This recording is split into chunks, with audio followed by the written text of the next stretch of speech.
شروع اللہ کے نام سے جو بڑا مہربان نہایت رحم والا ہے۔ آئیے اب شروع کرتے ہیں عیسیٰ علیہ السلام کا قصہ۔ عیسیٰ علیہ السلام کو مسیح کہا جاتا ہے۔ اس کا مطلب ہے کثرت سے زمین کی سیاحت کرنے والا، یا اس کا معنی ہاتھ پھیرنے والا ہے، کیونکہ آپ ہاتھ پھیر کر اللہ کے حکم سے مریضوں کو شفا یاب فرماتے تھے۔ آپ کی پیدائش اللہ تعالیٰ کا ایک بہت عظیم معجزہ ہے۔ اللہ تعالیٰ سورہ مریم آیات 16 تا 23 میں فرماتے ہیں، اس کتاب میں مریم کا بھی واقعہ بیان کیجئے جبکہ وہ اپنے گھر کے افراد سے الگ ہو کر ایک شرقی مکان میں آئیں اور ان لوگوں کی طرف سے پردہ کر لیا۔ پھر ہم نے اپنی روح کو ان کے پاس بھیجا، پس وہ ان کے سامنے پورا آدمی بن کر ظاہر ہوا۔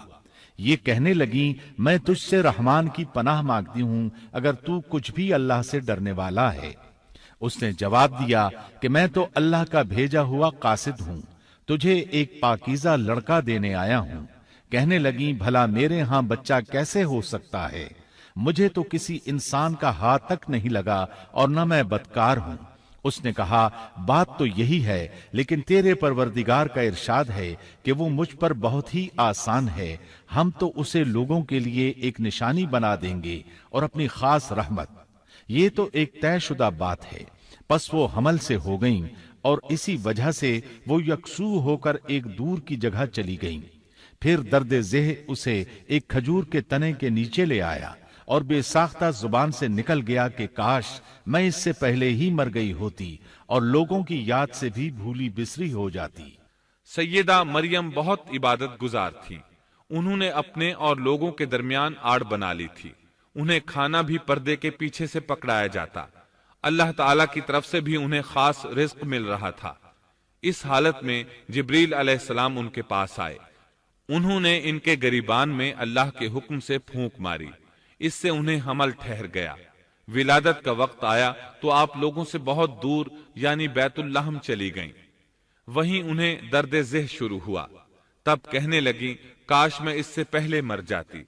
اللہ تعالیٰ کی طرف سے ارشاد ہوا، سورہ مریم آیات 24 تا 28 میں ہے، اتنے میں اسے نیچے سے ہی آواز دی کہ آزردہ خاطر نہ ہو، تیرے رب نے تیرے پاؤں تلے ایک چشمہ جاری کر دیا ہے، اور اس کھجور کے تنے کو اپنی طرف ہلا، یہ تیرے سامنے تر و تازہ پکی کھجوریں گرا دے گا۔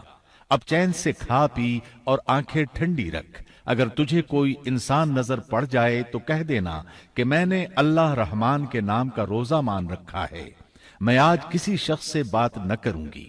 اب عیسیٰ کو لیے ہوئے وہ اپنی قوم کے پاس آئیں۔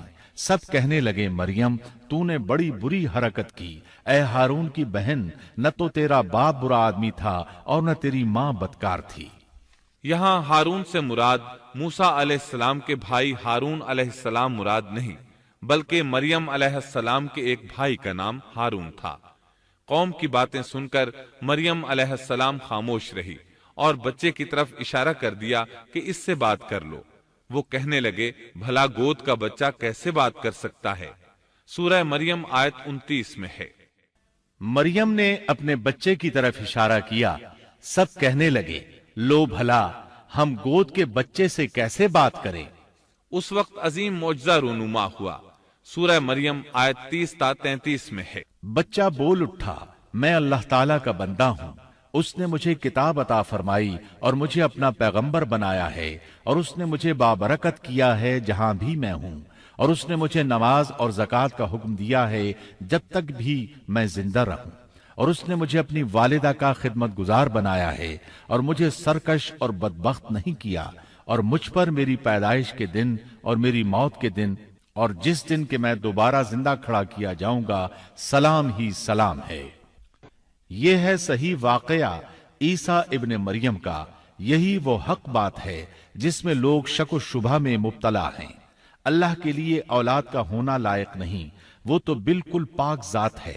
وہ تو جب کسی کام کے سر انجام دینے کا ارادہ کرتا ہے تو اسے کہہ دیتا ہے کہ ہو جا، وہ اسی وقت ہو جاتا ہے۔ میرا اور تم سب کا پروردگار صرف اللہ ہی ہے، تم سب اسی کی عبادت کرو، یہی سیدھی راہ ہے۔ اس طرح عیسیٰ علیہ السلام کی ولادت بغیر باپ کے ہوئی۔ اس معجزے کے بعد کئی فرقے گمراہ ہوئے اور کہا کہ مریم اللہ تعالیٰ کی بیوی ہے۔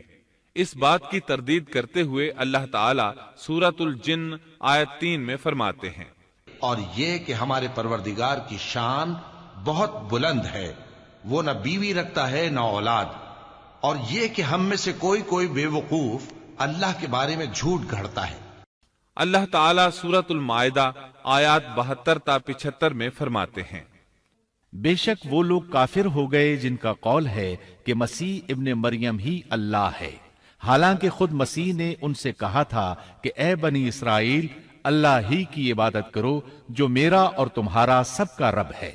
یقین مانو کہ جو شخص اللہ کے ساتھ شریک ٹھہراتا ہے، اللہ تعالیٰ نے اس پر جنت حرام کر دی ہے، اس کا ٹھکانہ جہنم ہی ہے، اور گناہ گاروں کی مدد کرنے والا کوئی نہ ہوگا۔ وہ لوگ بھی یقیناً کافر ہو گئے جنہوں نے کہا اللہ تین میں سے تیسرا ہے۔ دراصل اللہ تعالیٰ کے سوا کوئی معبود نہیں۔ اگر یہ لوگ اپنے اس قول سے باز نہ رہے تو ان میں سے جو کفر پر رہیں گے انہیں المناک عذاب ضرور پہنچیں گے۔ یہ لوگ اللہ تعالیٰ کی طرف کیوں نہیں جھکتے اور استغفار کیوں نہیں کرتے؟ اللہ تعالیٰ تو بہت ہی بخشنے والا اور بڑا ہی مہربان ہے۔ مسیح ابن مریم سوائے پیغمبر ہونے کے اور کچھ بھی نہیں۔ ان سے پہلے بھی بہت سے پیغمبر گزر چکے ہیں۔ ان کی والدہ ایک راست باز عورت تھیں، دونوں ماں بیٹا کھانا بھی کھایا کرتے تھے۔ آپ دیکھیے کہ کس طرح ہم ان کے سامنے دلیلیں رکھتے ہیں، پھر غور کیجئے کہ کس طرح وہ پھرے جاتے ہیں۔ اللہ تعالیٰ نے ان آیات میں عیسائیوں کے عقیدے کا رد کیا ہے، کیونکہ وہ مریم اور عیسیٰ علیہ السلام کو بھی اللہ کا حصہ مانتے ہیں۔ سورہ اخلاص میں بھی ان کے عقیدے کا ان الفاظ میں رد کیا گیا ہے۔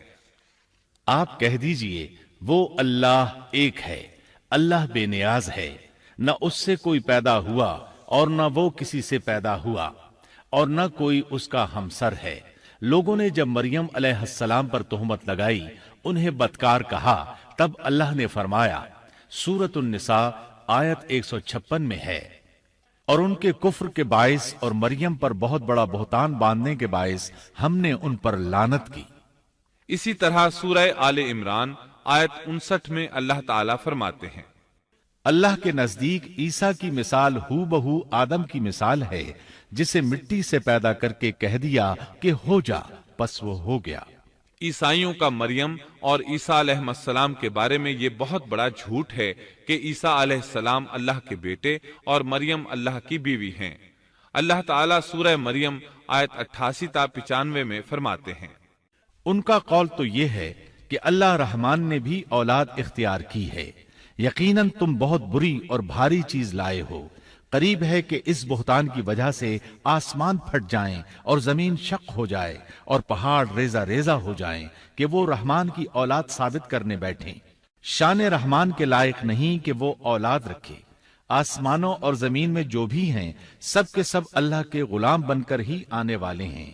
ان سب کو اس نے گھیر رکھا ہے اور سب کو پوری طرح گن بھی رکھا ہے۔ یہ سارے کے سارے قیامت کے دن اکیلے اس کے پاس حاضر ہونے والے ہیں۔ اللہ تعالیٰ سورۃ الانعام آیت 101 میں فرماتے ہیں، وہ آسمانوں اور زمین کا موجد ہے، اللہ تعالیٰ کے ہاں اولاد کہاں ہو سکتی ہے، حالانکہ اس کی کوئی بیوی تو ہے ہی نہیں، اور اللہ تعالیٰ نے ہر چیز کو پیدا کیا ہے اور وہ ہر چیز کو خوب جانتا ہے۔ اسی طرح اللہ تعالیٰ سورۃ الزخرف آیت 81 میں فرماتے ہیں، آپ کہہ دیجئے کہ اگر بالفرض رحمان کی اولاد ہوتی تو میں سب سے پہلے عبادت کرنے والا ہوتا۔ مطلب یہ کہ تم بغیر کسی دلیل کے ایسی بات کہے جا رہے ہو۔ عیسیٰ علیہ السلام پرورش پاتے رہے، آپ کی پرورش بیت اللحم میں ہوئی، آپ نے بچپن ہی میں کافی علم حاصل کر لیا، کیونکہ آپ کو اور آپ کی والدہ کو اللہ تعالیٰ نے جہان والوں کے لیے اپنی قدرت کی نشانی ٹھہرایا ہے۔ اللہ تعالیٰ سورۃ المؤمنون آیت 50 میں فرماتے ہیں، اور ہم نے ابن مریم اور ان کی والدہ کو ایک نشانی بنایا اور ان دونوں کو بلند اور صاف قرار والی اور جاری پانی والی جگہ میں پناہ دی۔ علماء کہتے ہیں کہ مریم علیہ السلام بیت اللحم سے بیت المقدس کی طرف منتقل ہو گئیں۔ بیت المقدس کے پاس ایک اونچی جگہ تھی، اس میں پانی کا چشمہ بھی تھا اور پھل بھی تھے۔ عیسیٰ علیہ السلام بڑے ہو گئے، ان میں علم و حکمت اور اصلاح کی علامات واضح ہو رہی تھیں، لیکن ابھی تک آپ کو نبوت نہیں ملی تھی، یہاں تک کہ آپ کی عمر 30 سال ہو گئی۔ تب اللہ تعالیٰ نے آپ کو انجیل عطا فرمائی۔ اس کے بعد آپ نے اللہ کے رسول کی حیثیت سے دین کی دعوت شروع کی۔ اللہ تعالیٰ سورۃ المائدہ آیت 46 میں فرماتے ہیں، اور ہم نے ان کے پیچھے عیسیٰ ابن مریم کو بھیجا جو اپنے سے پہلے کی کتاب تورات کی تصدیق کرنے والے تھے، اور ہم نے انہیں انجیل عطا فرمائی جس میں نور اور ہدایت تھی، اور وہ اپنے سے پہلے کی کتاب تورات کی تصدیق کرتی تھی، اور پرہیزگار لوگوں کے لیے سراسر ہدایت اور نصیحت تھی۔ اکثر مفسرین کا اس پر اتفاق ہے کہ عیسیٰ علیہ السلام کو 30 سال کی عمر میں انجیل عطا کی گئی، ساتھ ہی اللہ تعالیٰ نے انہیں عظیم معجزات عطا فرمائے۔ سورہ آل عمران آیت 48 اور 49 میں اللہ تعالیٰ فرماتے ہیں، اور اللہ اسے لکھنا اور حکمت اور تورات اور انجیل سکھلائے گا، اور وہ بنی اسرائیل کی طرف رسول ہوگا کہ میں تمہارے پاس تمہارے رب کی نشانی لایا ہوں۔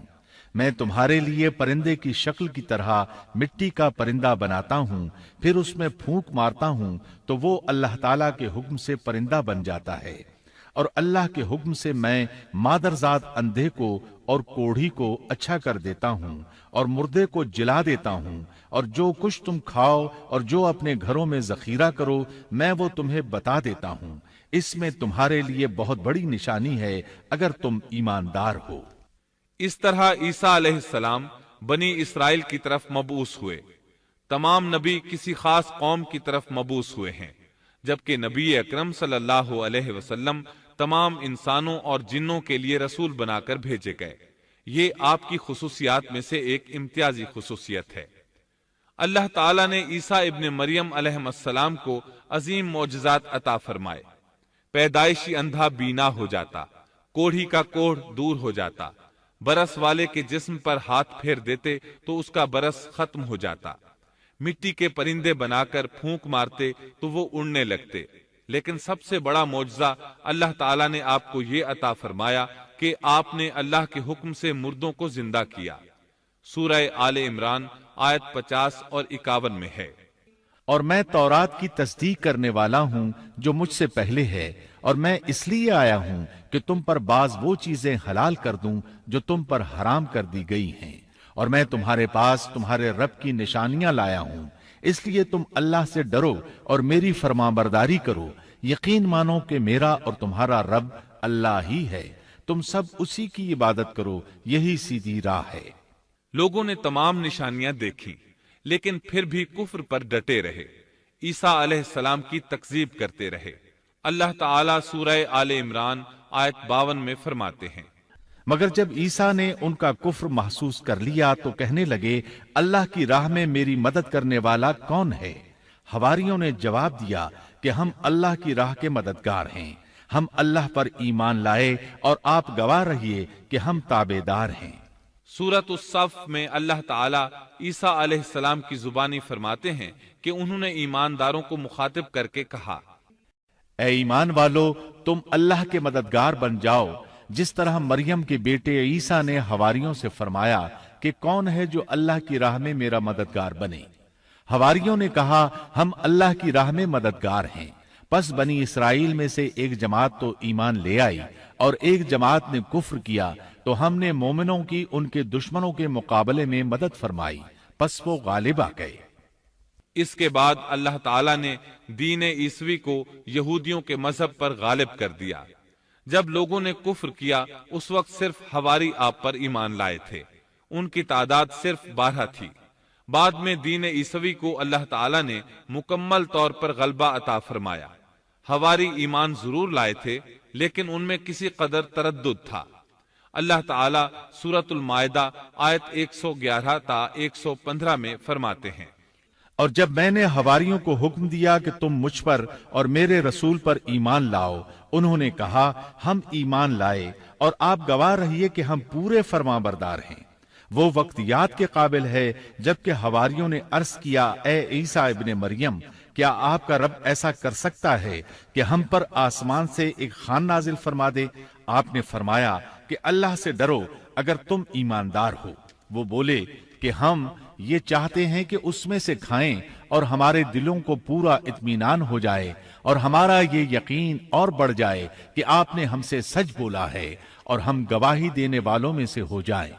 عیسیٰ ابن مریم نے دعا کی کہ اے اللہ، اے ہمارے پروردگار، ہم پر آسمان سے کھانا نازل فرما کہ وہ ہمارے لیے یعنی ہم میں جو اول ہیں اور جو بعد ہیں سب کے لیے ایک خوشی کی بات ہو جائے اور تیری طرف سے ایک نشان ہو جائے، اور تو ہم کو رزق عطا فرما دے اور تو سب عطا کرنے والوں سے اچھا ہے۔ حق تعالی نے ارشاد فرمایا کہ میں وہ کھانا تم لوگوں پر نازل کرنے والا ہوں، پھر جو شخص تم میں سے اس کے بعد کفر کرے گا تو میں اس کو ایسی سزا دوں گا کہ وہ سزا دنیا جہان والوں میں سے کسی کو نہ دوں گا۔ اور یہ اللہ تعالیٰ کی سنت ہے کہ جب منہ مانگا معجزہ آ جائے اور اس کے بعد بھی لوگ کفر کریں تو وہ تمام لوگ ہلاک کر دیے جاتے ہیں۔ آخر کار وہ کھانا اترنے لگا، انہوں نے اس کھانے کو کھایا اور ایمان پر قائم رہے، البتہ ان میں سے ایک نے خیانت کی، اس کا ذکر آگے آئے گا۔ ان مسلسل معجزات کا لوگوں میں چرچا ہونے لگا۔ یہودی عالموں اور بادشاہوں کو اس بات کی فکر ستا رہی تھی کہ لوگ ان کی پیروی چھوڑ کر عیسیٰ ابن مریم علیہ السلام کے پیروکار بن رہے ہیں، گویا ان کی حکومت ڈگمگا رہی تھی، دنیاوی بادشاہت بھی ہاتھ سے نکل رہی تھی اور دینی امور کی قیادت سے بھی ہاتھ دھونے پڑ رہے تھے۔ یہ صورتحال دیکھ کر یہودی عالم یہودی بادشاہ کے پاس گئے، اسے عیسیٰ علیہ السلام کے بارے میں خوف زدہ کرنے لگے، کہنے لگے وہ خود کو یہود کا بادشاہ خیال کرتا ہے اور دعویٰ کر رہا ہے کہ جلد تم سے بادشاہت چھین لے گا۔ بادشاہ کو اپنی حکومت کی پڑ گئی، اس نے حکم دیا اسے سولی پر چڑھا دو۔ اس وقت سزا کا یہی طریقہ تھا، آدمی کو قتل نہیں کرتے تھے، سولی پر لٹکا دیا کرتے تھے، ہاتھوں پیروں میں کیل ٹھونک دیے جاتے تھے، اسی حالت میں لٹکا ہوا وہ ختم ہو جاتا تھا۔ اس طرح یہودیوں نے عیسیٰ علیہ السلام کے قتل کا پروگرام بنایا۔ یہ آپ کے رسول بننے کے 3 سال بعد کی بات ہے۔ انجیل متی کے مطابق یہودیوں نے جس شخص کو عیسیٰ علیہ السلام کے خلاف ابھارا تھا وہ روم کا گورنر تھا، اس کا نام پونتس پیلاطس تھا۔ اس نے اپنے سپاہیوں سے مل کر عیسیٰ علیہ السلام کو گرفتار کرنے کی سازش تیار کی اور عیسیٰ علیہ السلام کے ایک شاگرد یہودا اسکریوتی کو 30 دینار پر جاسوسی کے لیے تیار کر لیا۔ ان دنوں عیسیٰ علیہ السلام مذہبی تہوار فصح منانے بیت المقدس آئے ہوئے تھے۔ یہاں عیسیٰ علیہ السلام نے کھانا کھایا اور اپنے 11 شاگردوں سمیت شہر سے باہر کتسمنی نامی ایک جگہ پر رات گزارنے کے لیے تشریف لے گئے۔ پھر اپنے شاگردوں سے الگ ہو کر اللہ سے یوں دعا کی، اے میرے اللہ، اگر ہو سکے تو یہ پیالہ یعنی موت مجھ سے ٹل جائے۔ اس کے جواب میں تسلی نازل ہوئی۔ علماء کا اس بات پر اتفاق ہے کہ جب یہودی عیسیٰ علیہ السلام کے شاگرد یہودا اسکریوتی کی یہ رہنمائی پر وہاں پہنچے جہاں عیسیٰ علیہ السلام اور ان کے شاگرد تھے، تو ان لوگوں نے عیسیٰ علیہ السلام اور ان کے حواریوں کا محاصرہ کر لیا۔ عین اسی وقت اللہ تعالیٰ نے عیسیٰ علیہ السلام کو آسمان پر اٹھا لیا اور مخبری کرنے والے عیسیٰ علیہ السلام کے شاگرد یہودا پر عیسیٰ علیہ السلام کی مشابہت ڈال دی گئی۔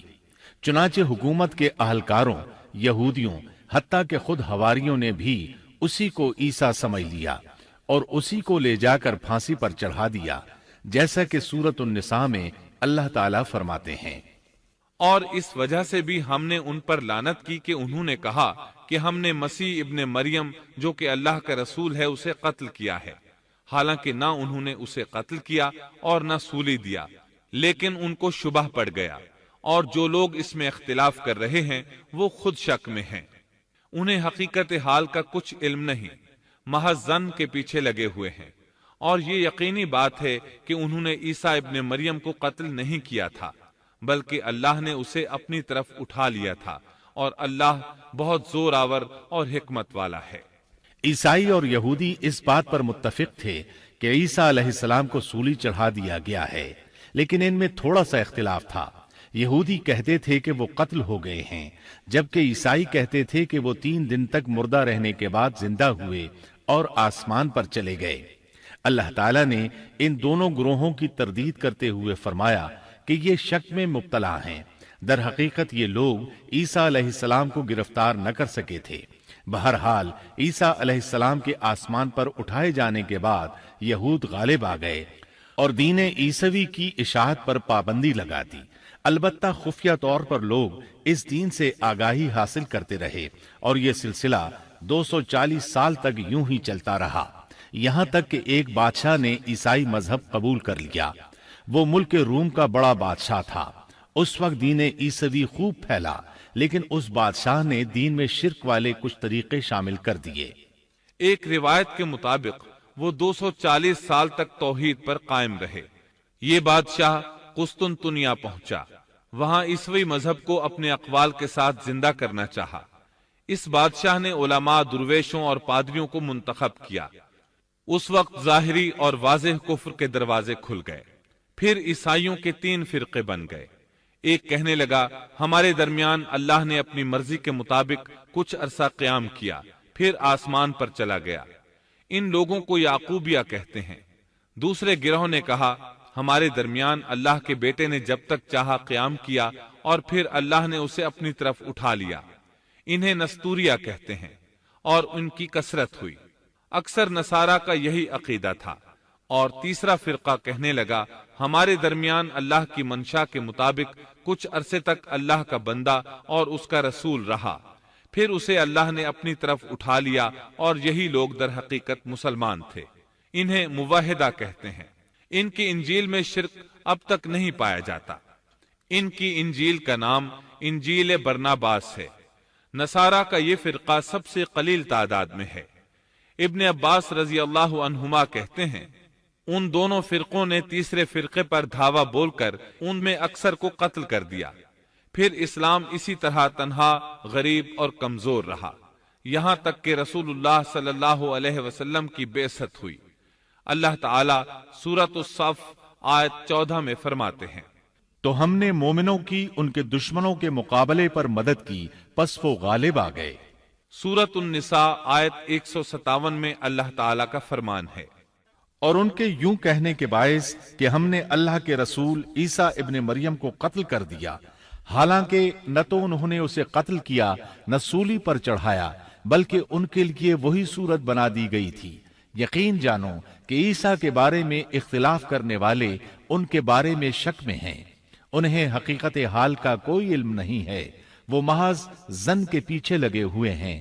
اتنا یقینی ہے کہ انہوں نے اسے قتل نہیں کیا۔ اللہ تعالیٰ نے عیسیٰ علیہ السلام کو قیامت کی ایک نشانی قرار دیا۔ سورۃ الزخرف آیت 61 میں ہے اور یقیناً عیسیٰ قیامت کی علامت ہے، پس تم قیامت کے بارے میں شک نہ کرو اور میری فرما برداری کرو، یہی سیدھی راہ ہے۔ قیامت کے قریب عیسیٰ علیہ السلام آسمان سے نازل ہوں گے اور ان کا نزول اس بات کی علامت ہوگا کہ اب قیامت قریب ہے۔ عیسیٰ علیہ السلام اور نبی کریم صلی اللہ علیہ وسلم کے درمیان اور کوئی نبی نہیں ہے۔ اس لحاظ سے نبی کریم صلی اللہ علیہ وسلم لوگوں سے زیادہ عیسیٰ علیہ السلام کے قریب ہیں، جیسا کہ مسند احمد کی ایک حدیث میں ہے۔ نبی اکرم صلی اللہ علیہ وسلم نے فرمایا انبیاء کرام سب ایک باپ کے بیٹے بھائی کی طرح ہیں، مائیں جدا جدا اور دین ایک ہے، اور تمام لوگوں سے زیادہ عیسیٰ کے نزدیک میں ہوں، کیونکہ میرے اور ان کے درمیان کوئی نبی نہیں ہے۔ نبی کریم صلی اللہ علیہ وسلم اور عیسیٰ علیہ السلام کی درمیانی مدت قریباً 560 سال ہے۔ آپ فرماتے ہیں وہ بہت جلد نازل ہوں گے، جب تم انہیں دیکھو گے تو پہچان لوگے۔ وہ درمیانے قد کے ہیں، ان کا چہرہ سفید اور سرخی مائل ہے، ان کے سر کے بال سیدھے ہیں، ان کے بالوں سے پانی کے قطرے گرتے محسوس ہوں گے، حالانکہ ان کا سر بالکل خشک ہوگا۔ وہ مسجد دمشق کے سفید منارے پر اتریں گے، صلیب کو توڑ دیں گے، خنزیر کو قتل کر دیں گے، جزیے کو ختم کر دیں گے، عیسائیت سمیت تمام باطل دینوں کو ختم کر دیں گے، نصرانیت کی تمام علامات مثلاً صلیب اور خنزیر کا خاتمہ کر دیں گے۔ ان کے زمانے میں تمام مذہب ختم ہو جائیں گے، صرف اسلام باقی رہ جائے گا۔ دجال کو بھی اللہ عیسیٰ علیہ السلام کے ہاتھوں قتل کرا دیں گے۔ پوری زمین پر صرف اسلام ہوگا، ساری زمین امن کا گہوارہ بن جائے گی، یہاں تک کہ بکری اور شیر مل کر زندگی بسر کریں گے، بچے سانپوں سے کھیلیں گے، کوئی کسی کو تکلیف نہیں پہنچائے گا۔ عیسیٰ علیہ السلام زمین پر 40 سال قیام کریں گے، پھر آپ کی وفات ہو جائے گی۔ مسلمان آپ کی نماز جنازہ ادا کر کے آپ کو دفن کریں گے۔ قیامت کے دن اللہ تعالیٰ ان سے فرمائیں گے، سورۃ المائدہ آیات 116 اور 117 میں ہے۔ اور وہ وقت بھی قابل ذکر ہے جب اللہ فرمائے گا کہ عیسیٰ ابن مریم، کیا تم نے ان لوگوں سے کہا تھا کہ مجھے اور میری ماں کو بھی اللہ کے علاوہ معبود قرار دے لو؟ عیسیٰ عرض کریں گے کہ تو پاک ہے، مجھے کسی طرح لائق نہ تھا کہ میں ایسی بات کہتا جس کے کہنے کا مجھے کوئی حق نہیں۔ اگر میں نے کہا ہوگا تو تجھے اس کا علم ہوگا، تو میرے دل کے اندر کی بات بھی جانتا ہے، اور جو کچھ تیرے نفس میں ہے میں اس کو نہیں جانتا۔ تمام غیبوں کا جاننے والا تو ہی ہے۔ میں نے تو ان سے اور کچھ نہیں کہا مگر صرف وہی جو تو نے مجھے حکم فرمایا تھا کہ تم اللہ کی بندگی اختیار کرو، جو میرا بھی رب ہے اور تمہارا بھی رب ہے۔ میں ان پر گواہ رہا جب تک ان میں رہا، پھر جب تو نے مجھے اٹھا لیا تو ہی ان پر نگران تھا، اور تو ہر چیز کی پوری خبر رکھتا ہے۔ سیدنا عیسیٰ علیہ السلام کو اللہ تعالیٰ نے کتاب انجیل عطا فرمائی تھی۔ یہ کتاب بس تورات ہی کی درست شکل تھی۔ مطلب یہ کہ سیدنا عیسیٰ علیہ السلام کی بنیادی تعلیم اگرچہ تورات کے مطابق تھی، لیکن یہودیوں نے تورات میں رد و بدل کر دیا تھا۔ اس لیے اللہ تعالیٰ نے سیدنا عیسیٰ علیہ السلام کو انجیل عطا فرمائی۔ سیدنا عیسیٰ علیہ السلام کو نبوت ملی تو آپ نے ان سب کی اصلاح کی کوششیں شروع کی۔ اس وقت کے یہودی بھی 4 طبقات میں بٹ گئے تھے۔ ان کے عقائد وہ نہیں رہے تھے جو موسیٰ علیہ السلام نے انہیں دیے تھے۔ آپ نے ان سب کے عقائد کا جائزہ لیا اور ان کی اصلاح کے لیے اپنی زندگی وقف کر دی۔ لیکن ان بدبختوں نے آپ کی باتیں ماننے سے یکسر انکار کر دیا۔ نہ صرف یہ کہ تعلیمات کا انکار کیا بلکہ آپ کے دشمن بھی ہو گئے۔ سیدنا عیسیٰ علیہ السلام پر جو کتاب نازل ہوئی اس کا نام انجیل ہے، لیکن آج عیسائیوں کے ہاں 4 انجیلیں رائج ہیں۔ یہاں سوال یہ پیدا ہوتا ہے کہ موجودہ 4 انجیلیں وہی ہیں یا یہ سیدنا عیسیٰ علیہ السلام کے بعد تصنیف کی گئی ہیں؟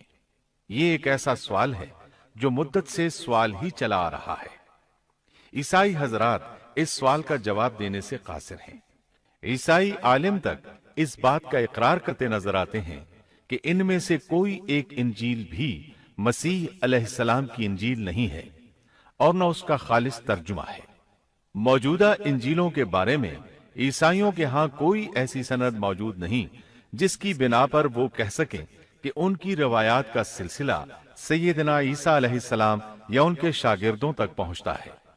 خود عیسائیت کی مذہبی تاریخ اس بات کی گواہ ہے کہ پہلی صدی عیسوی سے چوتھی صدی عیسوی کے شروع تک عیسائیوں میں 21 سے زیادہ انجیلیں الہامی یقین کی جاتی تھیں، لیکن 325 عیسوی میں ان میں سے 4 کو منتخب کر کے باقی کو غیر مستند قرار دے دیا گیا۔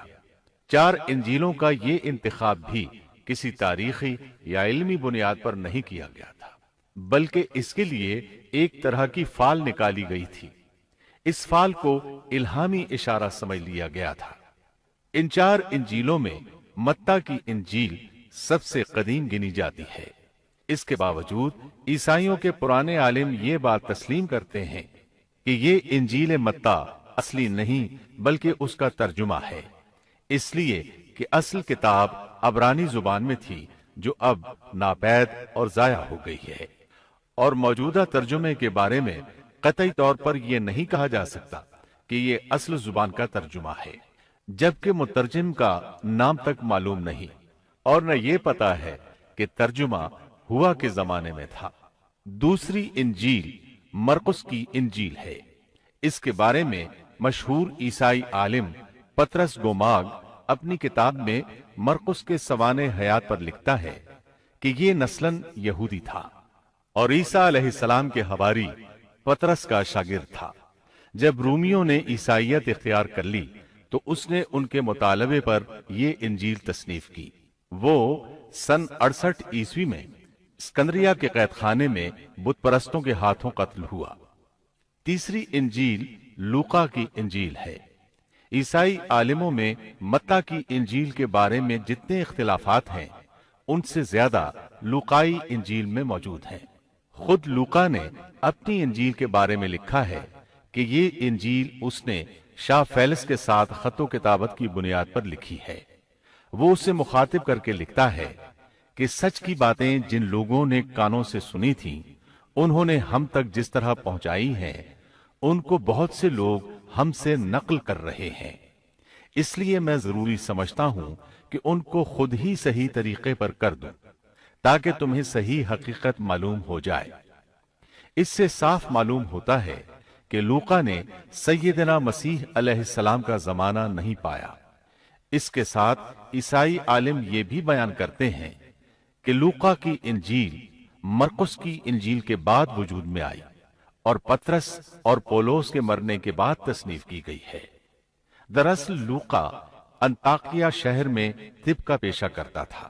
اس نے عیسیٰ علیہ السلام کو نہیں دیکھا اور عیسائیت کو سینٹ پال یعنی پولس سے سیکھا، اور سینٹ پال کے بارے میں یہ بات تحقیق کو پہنچ چکی ہے کہ وہ دراصل متعصب یہودی تھا۔ عیسائیت کا بدترین دشمن خیال کیا جاتا تھا۔ وہ عیسائیوں کے خلاف اپنی جد و جہد جاری رکھے ہوئے تھا، مگر جب اس نے دیکھا کہ اس کی تمام تر مخالفتوں اور رکاوٹوں کے باوجود عیسائیت ترقی کرتی جا رہی ہے اور رو کے نہیں رک رہی، تو اس نے مکر و فریب سے کام لیا اور اچانک اعلان کیا کہ مجھ سے ایک عجیب معجزہ سرزد ہوا ہے۔ میں صحت کی حالت میں تھا کہ میں ایک دم زمین پر گرا جیسے کوئی کسی کو کشتی میں پچھاڑ دیتا ہے، اور اسی حالت میں مسیح علیہ السلام نے مجھے چھوا اور سخت الفاظ میں کہا کہ خبردار، آئندہ ہرگز میرے پیروکاروں کے خلاف کوئی قدم نہ اٹھانا۔ پس میں اسی وقت مسیح علیہ السلام پر ایمان لے آیا اور مسیح کے حکم سے مسیحی دنیا کی خدمت کے لیے مامور ہو گیا ہوں۔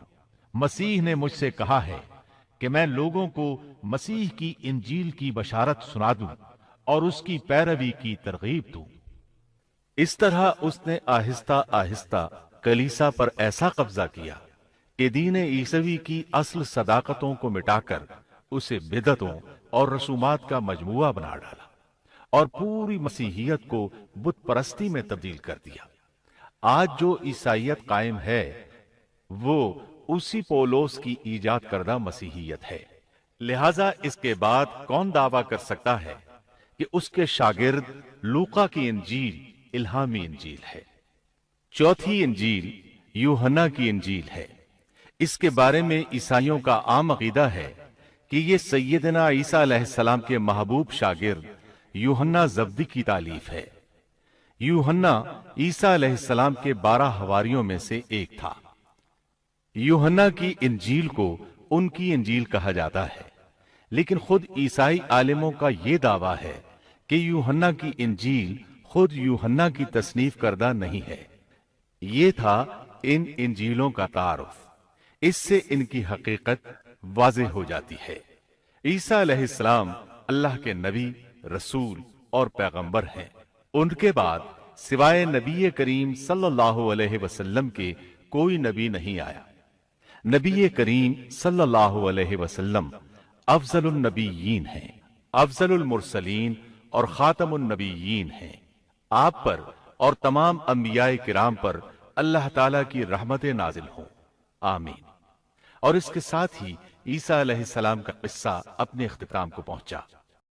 اس کے بعد آپ سنیں گے نبی آخر الزمان خاتم النبیین صلی اللہ علیہ وسلم کا تذکرہ، جو 8 کیسٹوں پر مشتمل ہے۔